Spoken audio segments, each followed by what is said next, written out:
Let's start with a truth that might change the way you see your own thoughts. Overthinking doesn't solve your problems, it breeds them. It's like being in a rocking chair. You feel the motion, you feel like something's happening, but you never actually move forward. It's busy work for the mind that robs you of your peace, clouds your judgment, and traps you in a mental loop where every possible outcome starts to feel like another problem you need to fix. And here's the part most people forget. You're not the only one dealing with this. Many of us live in that cycle. But even more importantly, you're not powerless to change it.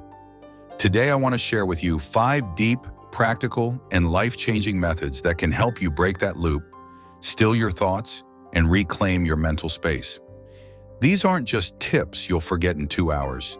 These are tools, tested by philosophy, psychology, and experience, that can completely shift how you live if you're willing to put them into practice. 1. Accept that you can't control everything. A lot of overthinking begins with fear.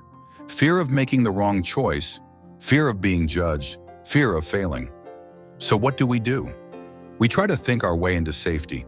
We play out every possible outcome in our minds. We replay old conversations.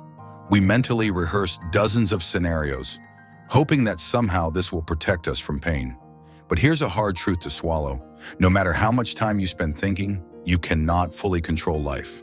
Control is, in many ways, an illusion. The Stoics understood this better than anyone. The weather will change whether you like it or not. People will respond in ways you didn't expect. Circumstances will blindside you. Life, by its very nature, is unpredictable. When you truly embrace uncertainty, something shifts. You stop trying to wrestle life into submission, and you start learning to flow with it. Here's a simple, powerful exercise. Draw a circle on a piece of paper. Inside it, write down everything you can control: your actions, your words, your attitude. Outside it, write everything you can't control: other people's opinions, the weather, the economy, the past. Then the next time worry starts gnawing at you, ask yourself, is this inside my circle or outside it? If it's outside, let it go. You can't carry what was never yours to carry. 2. Practice mindfulness. Be where your feet are. Overthinking lives in 2 places: the future's what ifs and the past's if onlys. Rarely does it exist in the present moment. Mindfulness pulls you back into the only time that actually exists: the now. Picture this. You're sitting in a park, the sun is warming your skin, a soft breeze brushes against your face, and you can hear the gentle rustle of leaves above you. Birds are singing somewhere in the distance. But your mind? It's replaying that tense argument from 3 days ago. Your body doesn't know the difference between memory and reality. It feels the same stress, the same frustration, as if it's happening right now. That's the trap of overthinking. You're physically here, but mentally trapped somewhere else. This is where grounding techniques help. Focus on your breath, in through the nose, out through the mouth. Name 5 things you can see, 4 you can touch, 3 you can hear, 2 you can smell, 1 you can taste, or try mindful walking. Each step, notice how your foot connects with the ground. You don't need an hour. Even 2 minutes a day begins to rewire your brain away from rumination and toward presence. 3. Limit your mental input. Think of your mind like a sponge. It soaks up whatever it comes into contact with most. If that's endless bad news, constant comparison on social media, or late-night doom scrolling, you can't be surprised when your inner world starts to feel heavy, anxious, or restless. This isn't about ignoring reality, it's about curating it. Just as you wouldn't eat greasy fast food for every meal and expect to feel healthy, you can't feed your mind a steady diet of mental junk and expect clarity or peace. Start being intentional about what you consume. Read a chapter of a thought-provoking book instead of scrolling your phone first thing in the morning. Watch content that inspires you, not just entertains you. Listen to music that lifts your mood or podcasts that expand your perspective. Your mental environment shapes your mental state. Protect it. 4. Give your worries a schedule. This one sounds strange at first, but it works. Instead of trying to stop worrying altogether, a nearly impossible task, Give it a set time and place in your day. Most of us let our anxious thoughts interrupt us at random all day long, but the brain responds well to boundaries. So try this.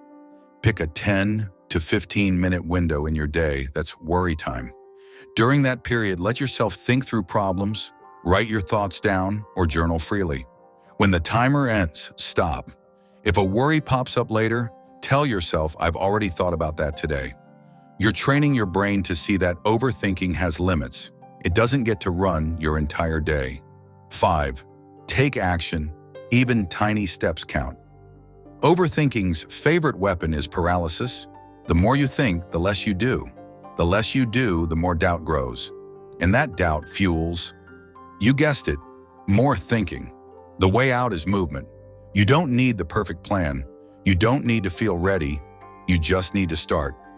One of my favorite tools is the 2-minute rule. If something will take less than 2 minutes, do it right now. Respond to that email. Wash that dish. Make that phone call. These little actions build momentum, and momentum builds confidence. Action quiets the mind in a way that thinking never will. Here's the truth. Stopping overthinking isn't about erasing every thought. It's about changing your relationship with those thoughts, seeing them for what they are, mental events, not absolute truths, accepting them, and then gently choosing not to follow them down the rabbit hole. Every time you notice you've drifted into overthinking and you guide yourself back to the present, you're building mental strength. So today, make the choice. Draw your circle of control, anchor yourself in the present, feed your mind the right fuel, put a time limit on your worries, and most importantly, act, because life is too short to spend it lost in your head. If you found value in this, consider sharing it with someone who could benefit.